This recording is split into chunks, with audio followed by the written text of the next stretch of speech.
8 साल का पीटर अपने घर के पीछे वाले बगीचे में खेल रहा था। तभी उसे जमीन में कुछ अजीब सा महसूस हुआ। थोड़ी खुदाई करने पर उसने एक बच्चे की कंकाल जैसी लाश निकाल दी। वो घबरा गया, लेकिन कहानी यहीं खत्म नहीं हुई। रात को जब पीटर अपने कमरे में था, उसकी नज़र वॉलपेपर पर पड़ी। कुछ अजीब सा लगा तो उसने उसे थोड़ा हटाया। वहां दीवार में एक मुट्ठी जितना बड़ा छेद था, और उस छेद के दूसरी तरफ एक लड़की की आवाज़ आई। एक मीठी और जान पहचान वाली आवाज़। वो कोई और नहीं, उसकी अपनी बहन थी जो पिछले बहुत सालों से गायब थी। बहन ने बताया कि जब वो छोटी थी उसने अपने माँ बाप को किसी की हत्या करते हुए देख लिया था। उसी दिन से उसे इस दीवार के पीछे कैद कर दिया गया। वो बोली, मैंने तुम्हारा 6 साल तक इंतजार किया पीटर। अब तुम बड़े हो चुके हो। तुम्हारे पास वो ताकत है जिससे तुम वो भारी घड़ी हटा सकते हो, वही जो माँ बाप के बेडरूम में है। अब जाकर पीटर को समझ आया कि जब वो 6 साल का था, तभी से वो हर रात अपनी दीवार के पीछे किसी के खटखटाने की आवाज़ क्यों सुनता था। उसने कई बार माँ को बताया था। माँ दीवार से कान लगाकर सुनी, फिर हंसते हुए कहती, ये घर पुराना है बच्चे, ऐसी आवाज़ें आती हैं। माँ ने उसे समझाया कि ये सब उसके दिमाग की कल्पना है। लेकिन उस दिन के बाद से पीटर ने अंधेरे में सोना बंद कर दिया। अब वो लाइट ऑन करके सोता था, पर खटखटाहट की जगह अब आवाज़ें आने लगी थीं, ठंडी, डरावनी और सीधी पुकारने वाली। पिता को जब इस बारे में बताया तो उन्होंने भी दीवार सुनी, लेकिन उन्हें कुछ नहीं सुनाई दिया। वो बोले, चूहे होंगे, मैं देखता हूँ कुछ। अगले दिन उन्होंने एक बोरी भरकर चूहे मारने की दवा लाई और उसे सीढ़ियों की दरारों में डालते हुए बोले, अब जो भी आवाज़ आए समझना कि चूहे भागे नहीं हैं अभी।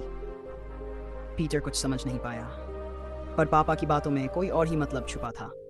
कुछ दिन बाद स्कूल में आर्ट क्लास के दौरान उसकी टीचर ने उसकी बनाई एक पेंटिंग देखी।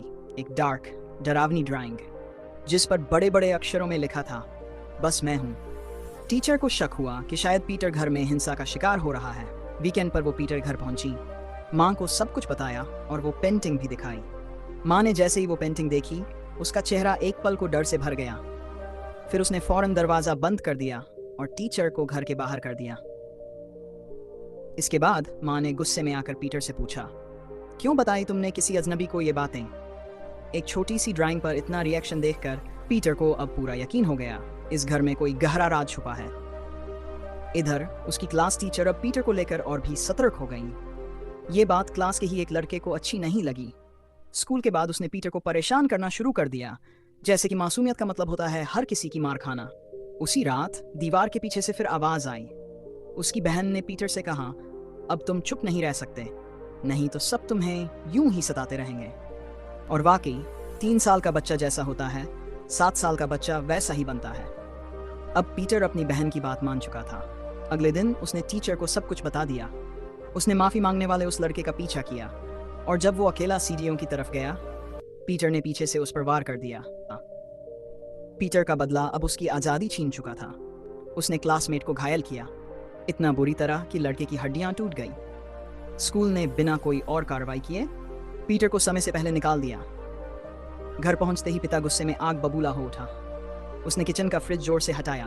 पीछे छुपा हुआ था एक गुप्त दरवाजा। यही थी पीटर की सजा। एक बार फिर उसे बंद कर दिया गया।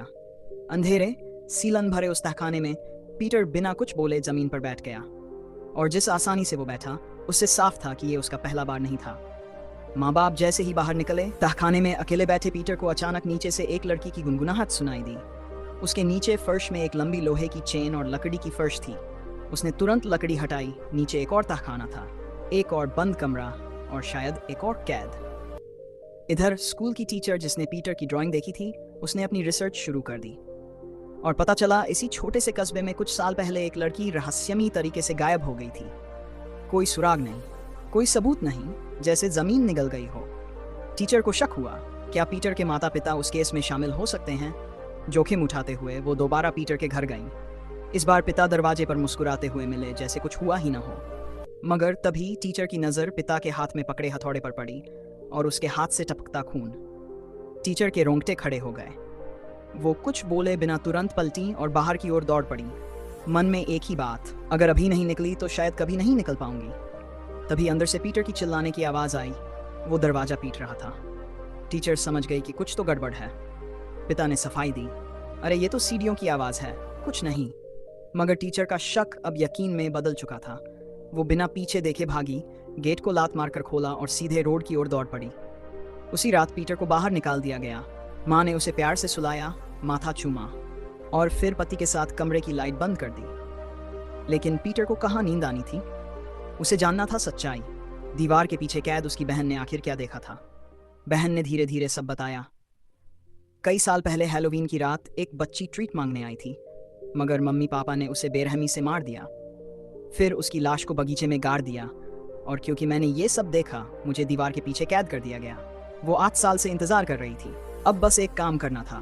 पीटर को मम्मी पापा के बेडरूम में रखी भारी घड़ी हटानी थी और बहन आजाद हो सकती थी। लेकिन तभी दरवाजा खड़का। पीटर का दिल दहल गया। कॉरिडोर से झांक कर देखा, मम्मी पापा का कमरा खुला था। एक सफेद परछाई तेजी से वहां से निकली और अगले ही पल पिता का डरावना चेहरा सामने था। और फिर उसने माँ को देखा। कॉरिडोर में एक बेहद अजीब पोज में खड़ी थी, बिना हिले।